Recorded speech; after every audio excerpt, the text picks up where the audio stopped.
Hey everyone, Elisa with Jots Designs. I wanted to do a quick video and show another way of being able to avoid sagging in the center of a canvas when you do a pour. And I have a video where I used resin to stop sagging, and there's actually a link below for that if you want to check it out. But this option is much cheaper than that one, as I use foam board that I got from the DollarTree. First, I'm going to measure the inside of the frame and mark that off on the foam board.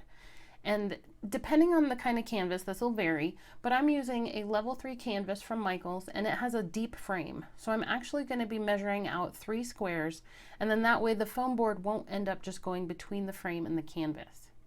Now I do mark each square exactly as I measured it, but when I go and cut them, I end up cutting each one about 1 millimeter less on 2 sides, not the opposite sides, but that way it'll easily fit the opening. And I'm using a snap utility blade knife to cut the foam board, which I got for 50 cents at Harbor Freight. Now I'm going to be using 2-inch painter's tape, but you could even use the packing tape from the DollarTree just to keep the costs at a minimum if you want. And I'm going to add the tape all around the sides to make one solid piece. I want to make sure that everything stays lined up, so I'm adding the tape by using the table instead of just trying to hold everything together with my hands the entire time.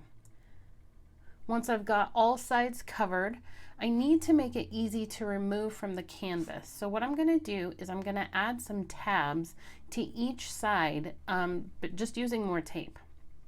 And I'll add a little bit coming off from the center on one side, wrap it around the edge, and then I will fold it over on itself to cover the sticky sides. Since I did make them just a bit smaller than the opening, it can easily slide down a bit when the canvas is face up.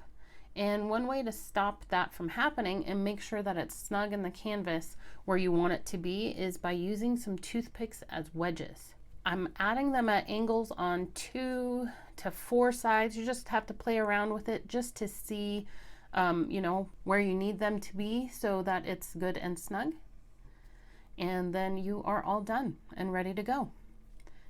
Keep in mind that this will move if you put too much pressure on it from the top when the canvas side is up, but I've not had any issues just doing a resin pour.